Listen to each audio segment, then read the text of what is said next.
Hi and welcome to stellarmedia.co. My name is Lana Morris and I'm just about to send you over to introduce you to Michael Griffin. Do you want to say hi, Michael? Hello, everybody. It's nice to speak to you all again. We're in for a cracking time this morning. I've listened to Brigid for a couple of minutes already, and I'm going to sit here quiet today. Brigid's got an amazing accent, so you know what I'm like for accents, Lana. Absolutely. So let me introduce you to today's podcast guest. We're really pleased to welcome Brigid Gallagher. Brigid is a natural medicine therapist, and Brigid has recently written a book on, let me just give the title, Brigid, Watching the Daisies, Life Lessons on the Importance of Slow. So we're really pleased to welcome you. Hiya, Brigid. Hi. Okay, so we're going to kick off with really the first question that I'd love to ask you is, how did you come into natural medicine? Well, when I was a little girl, I wanted to be a doctor. And when I was 14, my mum died. I was the oldest of 4 girls and my mum died. And I think that really set me back quite a bit for some years. And I applied to study medicine twice, and a series of things happened, and it didn't quite happen. So I moved then to Edinburgh from the countryside in Stirlingshire, and I went along to a job agency one day, and they said because I was good at maths that I would be ideal for working in life assurance. So I stepped into the world of actuarial calculations. Wow. For years. And eventually I became a life underwriter, which was more up my street, which was looking at people's proposals for life assurance and summarising their health conditions, those who had serious health conditions. And I really enjoyed that. But then after a time, really a series of things happened in my life, and I started to get depressed. I think part of it was probably my mother's death catching up with me too. And I went for some healing one night, and I was taking antidepressants at the time. I went for some healing one night, and I had a dream that night of an angel coming to me and telling me I'd be okay. And the next day I threw the tablets down the sink. Wow. I didn't really do, but I did. And within a week or two, I noticed an advert in Here's Health magazine for a healing centre in Fife in Scotland. Now, this was way back in 1985. And the family in McManaway ran the first healing centre in Scotland, and they were doing workshops. So I put myself in for a day on reflexology and massage. And then I just took off. Within 2 years, I'd left the life assurance industry, and I was studying down in Surrey, a year's full-time course which covered all sorts of natural medicines. And by 1988 then I had set up my own healing practice in Edinburgh, and I was incredibly busy. So that was how I got into natural medicines. Well, I mean, that's quite a big leap from life assurance into natural healing. So can you tell me a little bit about what is natural healing for our listeners? If they've never experienced natural healing before, what is natural healing itself? Well, natural healing is, for me, it's about caring for yourself, using different therapies, and also using simple things like diet and exercise. I'm a keen gardener, and I'm also a keen walker. One of the things that happened to me along the road was in 2003, I came down with a mystery illness, which was eventually diagnosed as fibromyalgia.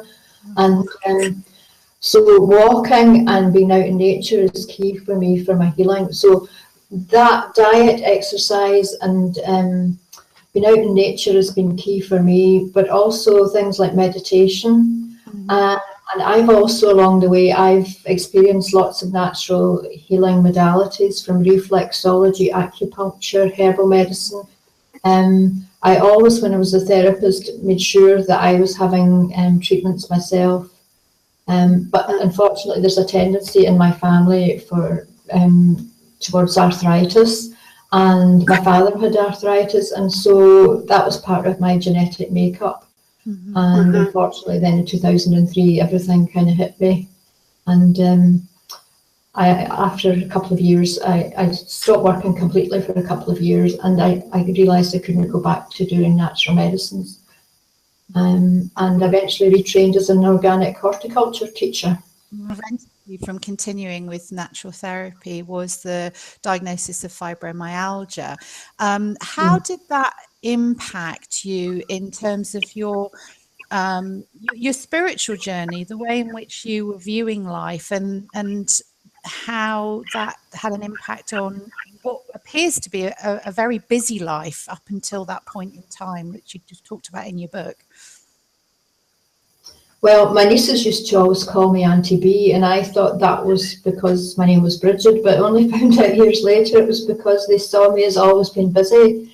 But part of my journey has been a journey of on my spiritual healing, and along the way I lost my faith. I was brought up in the Catholic tradition, and I lost my faith after my father died. I had a miscarriage, my marriage ended, with my mum dying so young. I could really question my faith, and I explored other religions for quite some time, including Buddhism. And it was actually when I was completed my training in organic horticulture. I've always been a keen gardener, by the way.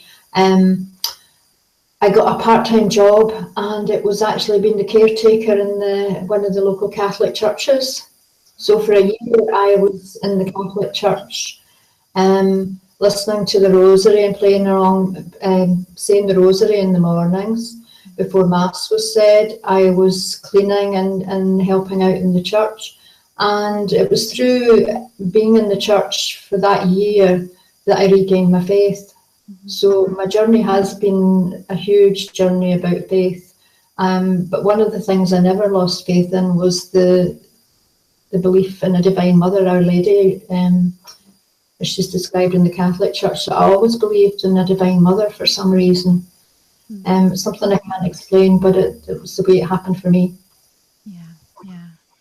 So when you think of the journey that you've made from, holistic therapist, natural health practitioner, Brigid, and you consider how your spiritual journey has led you back into, as you say, the Divine Mother, if you like, and to go back to your Catholic roots, in what way have you seen a practical outworking of your faith changing? Oh goodness, that's a difficult question. Well, one of the things that I do now, actually, I suppose I was a closet singer all my life. I loved music all my life, and one of the things that happened to me just 3 years ago was I was standing outside the local church one Sunday, and some of the choir members came outside and asked me, did I want to join the choir? And since then, I've been singing in the choir every Sunday in the church. Yeah. Wow. So that's part of my healing is singing, actually. It's a part of creative expression. That's the same as writing, actually. I find the same with writing. It's very cathartic, very healing, and I find the same with singing.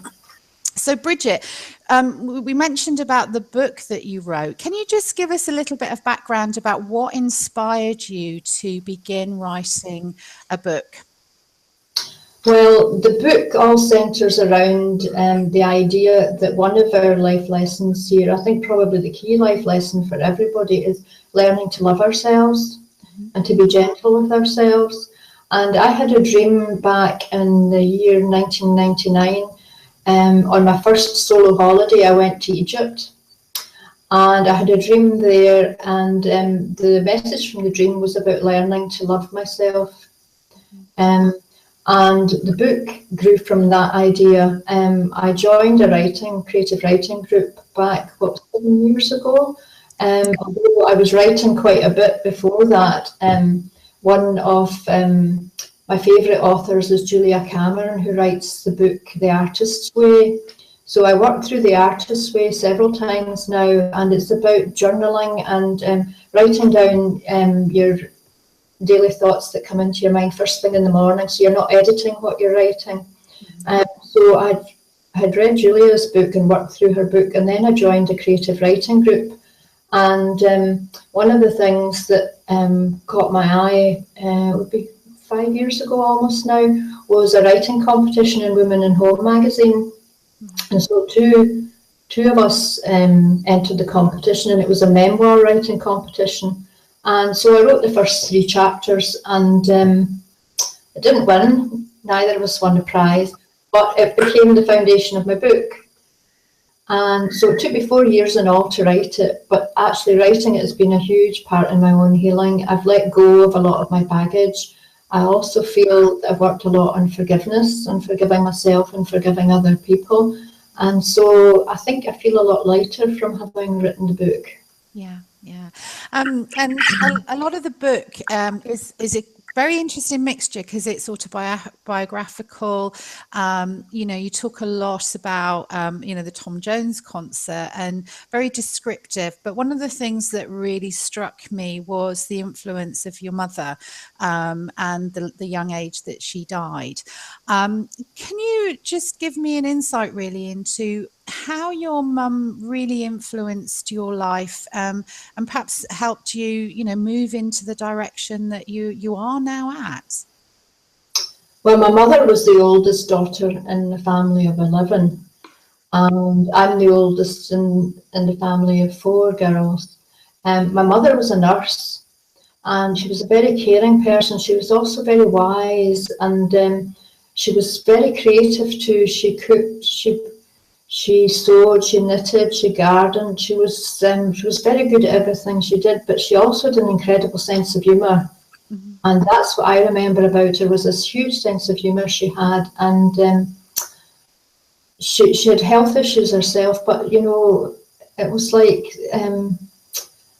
I don't know, she just had this huge influence on me, that she was very wise and she was good at helping others and a great listener, and people loved her.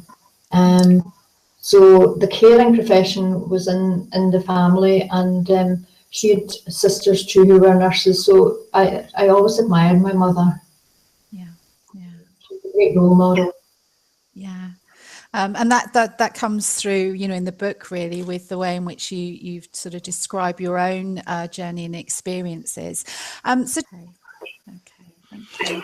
I've got a question for you, Brigid. I mean, I'm looking at you this morning. You seem so very peaceful. You seem so chilled out. And for many of our listeners, in a very, very busy world, trying to slow oneself down is a real problem.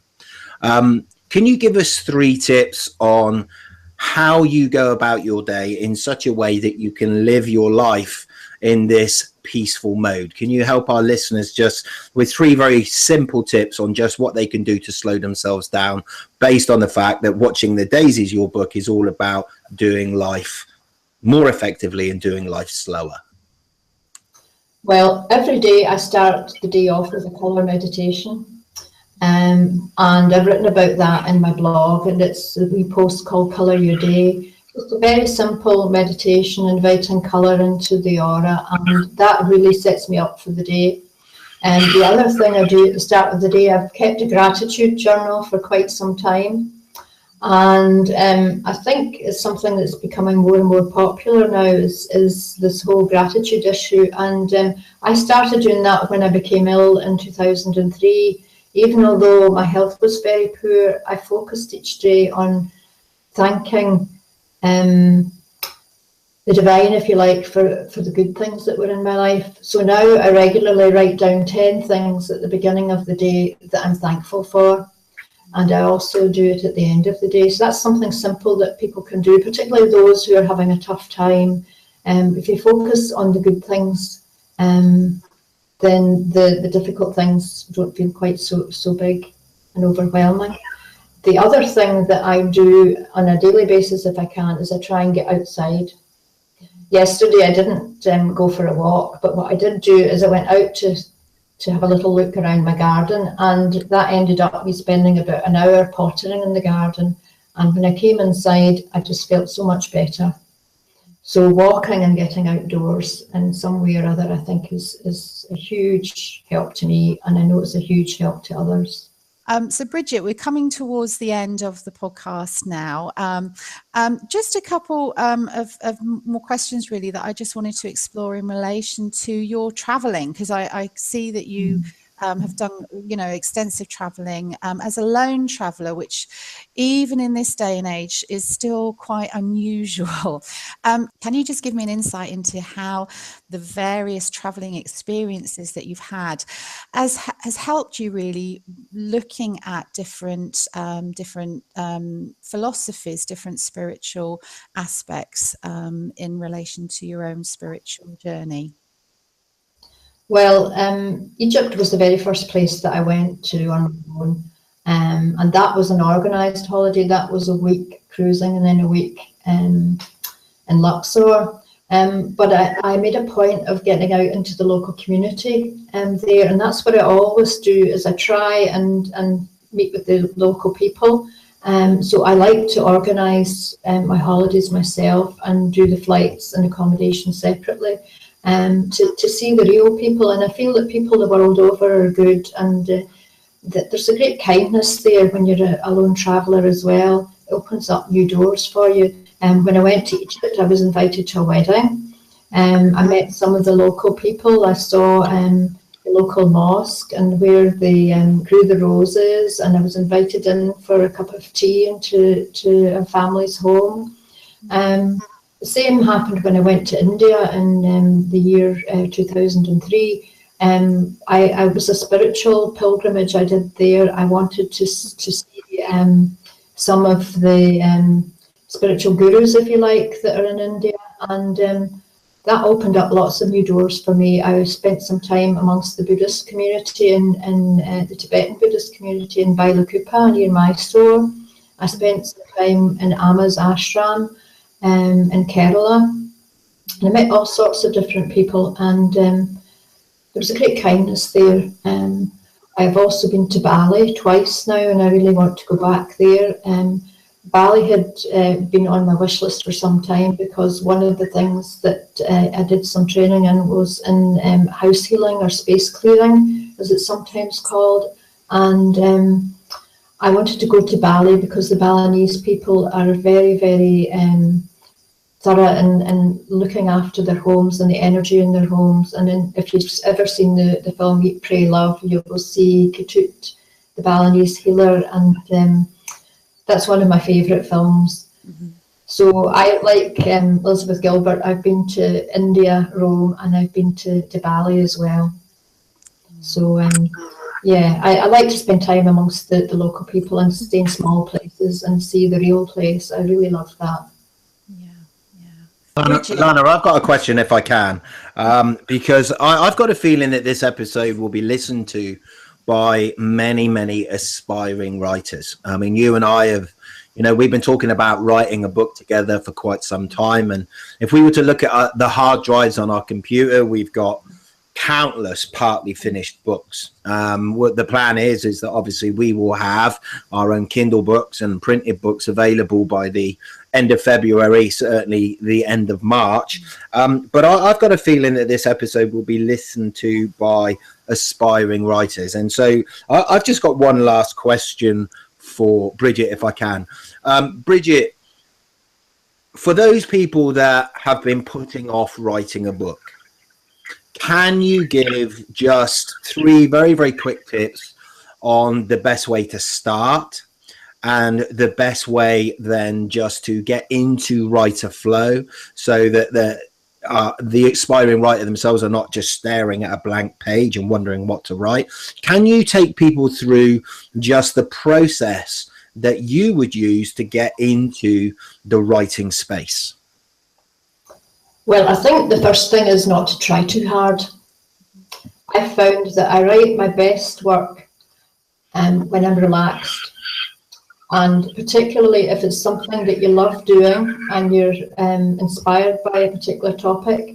I love writing about my walks now, and I do take a lot of photographs. So people seem to really like that, finding out about the real me. And don't edit your work too much at the start. That's what I've discovered now, is I edited a lot of my writing as I was writing it. But I think if I was doing another book, what I would do is I would just write and keep on writing. And then when I'd finished what I'd written, then go back and edit it. Because I spent a lot of time going over and nitpicking and wanting everything to be perfect the first time round. So if you can get into the flow, especially if you can get into a nice relaxed mode, don't worry too hard about your grammar or anything at the start, and just keep writing about what you love, and your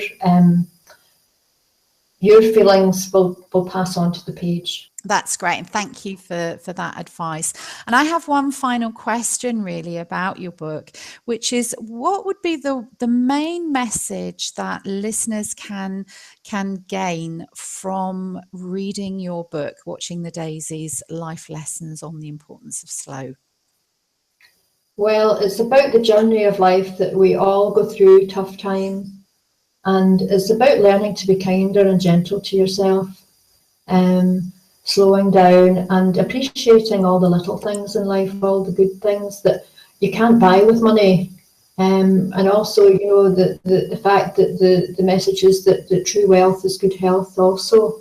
But little things that you can do on a daily basis to be kind to yourself. I think that's the most important message from my book. And it's not things that money can buy. Lovely, thank you. Brigid, we've come to the end of our time together. Just want to say thank you so very much for joining us as a guest on the podcast today. For those of you that have listened, we hope you've gained something from today's podcast. You've been listening to the podcast at stellarmedia.co with Michael Griffin and Lana Morris, and our very special guest, Brigid Gallagher. Brigid, thank you so much for your time today. It's been lovely to talk to you and get to know you a little bit better. Likewise, thank you for inviting me. I really enjoyed it. Okay, thank you. And good luck with all your future plans too. Oh, that's very kind. Thank you, Brigid. Mike, any last things before we sign off?